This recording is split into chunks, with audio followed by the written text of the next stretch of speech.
Licenciada Brenda Cabello, economista y militante del Movimiento Estudiantil Espartaco, muchas gracias por aceptar esta entrevista. Muchas gracias a ustedes por el espacio.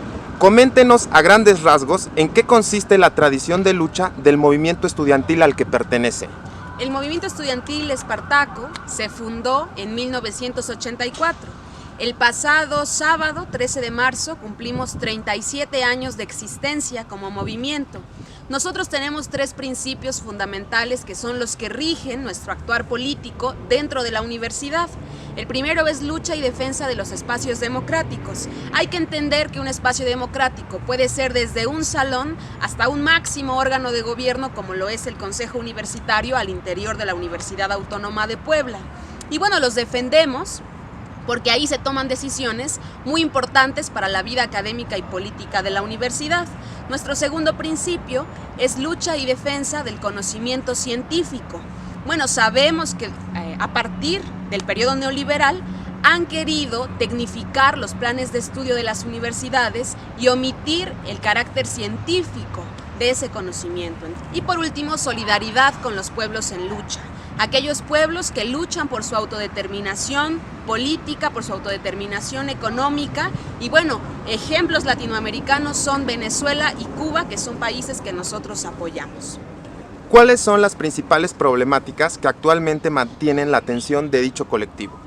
Pues la última coyuntura para la cual nos organizamos fue porque estaba en discusión, tanto en la Cámara de Senadores como en la Cámara de Diputados, la Ley General de Educación Superior.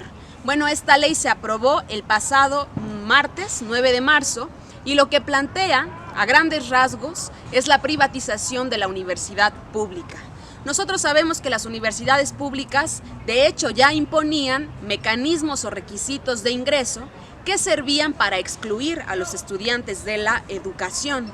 Entonces, esta ley lo que hace es permitir y legalizar esas prácticas. Y bueno, pues con ello que puede existir corrupción, que se violente la autonomía de las universidades públicas, también de las normales rurales. Y bueno, todo esto se aprobó en el marco de la Cuarta Transformación, en una abierta contradicción con los principios obradoristas que plantean la necesidad de la educación pública y gratuita. Además de eso, luchamos constantemente con la apatía que existe con los universitarios y estudiantes, pues no se quieren organizar y bueno, no ven importante sumarse a todos estos movimientos, esta organización para defender la universidad pública. Entonces, constantemente tratamos de atacar esa percepción. Ahora lo que prevalece con los estudiantes es esta actitud de ser emprendedores, de ser triunfadores y bueno, no recordar que la universidad pública viene de luchas, que ha costado muertes de estudiantes y que es por ello tan necesario que se continúe defendiendo. Platíquenos brevemente en qué consistió la problemática que usted experimentó al interior de la Universidad Autónoma de Puebla. Pues la organización estudiantil crítica y democrática no es bien vista en la Universidad Autónoma de Puebla. Y bueno, el movimiento estudiantil Espartaco ha recibido a lo largo de su historia hostigamiento en contra de los militantes. Y bueno, actualmente yo ingresé a la maestría de Ciencias Políticas de la Facultad de Derecho y Ciencias Sociales de la UAP después de haber cumplido con todos los requisitos de admisión. Comencé clases en enero de 2021, pero bueno, desde que yo entré dejé claro que no contaba con mi título de licenciatura. El Reglamento General de Estudios de Posgrado en su artículo 54 da 6 meses de prórroga a los estudiantes que aún no contamos con este requisito. Sin embargo, el 26 de febrero fui expulsada arbitrariamente de la maestría y no se me está respetando este derecho del propio reglamento interno de la universidad. Esta es una decisión arbitraria de la coordinadora de la maestría, Lidia Aguilar Valderas, y bueno, pues no es la única denuncia que tiene en su cargo, sino que hay más. En un artículo periodístico, usted comenta que al interior de los posgrados de la UAP existen colegiaturas que no están regimentadas por el Estatuto Orgánico de la Universidad. ¿Qué nos puede comentar al respecto? Precisamente en este posgrado de Ciencias Políticas y en otros también de la universidad, los coordinadores se encargan de imponer cuotas que no están reglamentadas ni en el Estatuto Orgánico ni en los propios reglamentos internos de las maestrías. Estas cuotas pues además no tienen un manejo o un uso transparente, sino que es totalmente opaco, que los estudiantes nunca sabemos a dónde se fue nuestro dinero y que además es dinero que sale de las becas que le da CONACYT a los estudiantes de posgrado.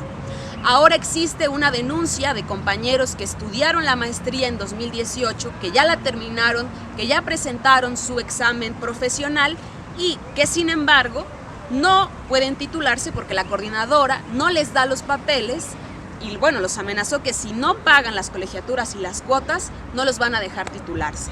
Entonces hablamos de un manejo totalmente arbitrario por parte de la coordinadora y bueno, no está alejado lo que sucede en otros posgrados de la universidad. ¿Qué experiencia le dejó el haber realizado esta denuncia en un recinto tan importante como lo es la Cámara de Diputados? Sí, nosotros, algunos militantes del movimiento, fuimos el martes 9 de marzo a la Cámara de Diputados a hacer esta denuncia. Entonces nos da mucho gusto que estos espacios democráticos a nivel nacional estén abiertos a las demandas de la gente, a las demandas de los estudiantes, porque sirven para darle eco a esas denuncias y también para que los estudiantes se convenzan de la necesidad que existe de organizarnos. Tenemos que decir que esto no es una casualidad, sino que son espacios que se están abriendo por el mismo proceso de la Cuarta Transformación.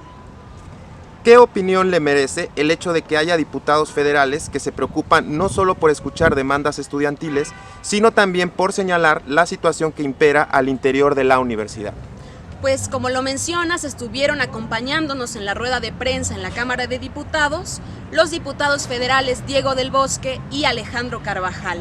Y bueno, también nos da gusto que ellos como representantes populares estén abiertos a escuchar las demandas estudiantiles y que además se sumen a ver, a evidenciar que existe una problemática en las universidades públicas y que ellos como funcionarios pueden sumarse a la organización para que esto se termine y que bueno, como te decía, más estudiantes se den cuenta de esta necesidad. ¿Qué mensaje le deja a aquellos alumnos que por la misma razón no han podido titularse? Pues que si pudiera parecer un problema administrativo o es un problema de las fechas o es un problema de la misma pandemia, nosotros debemos entender que es algo estructural que sucede en la Benemérita Universidad Autónoma de Puebla y que sucede porque los estudiantes no importamos. Lo que le importa al rector y lo que le importan a los funcionarios pues es hacer negocios a costa de los estudiantes y utilizando la autonomía universitaria. Entonces, para que todo eso termine, los estudiantes debemos hacernos escuchar y bueno, organizarnos para defender la universidad que es nuestra. Licenciada Brenda Cabello, economista y militante del movimiento estudiantil Espartaco, muchas gracias por aceptar esta entrevista. Muchas gracias a ustedes. Reporte H.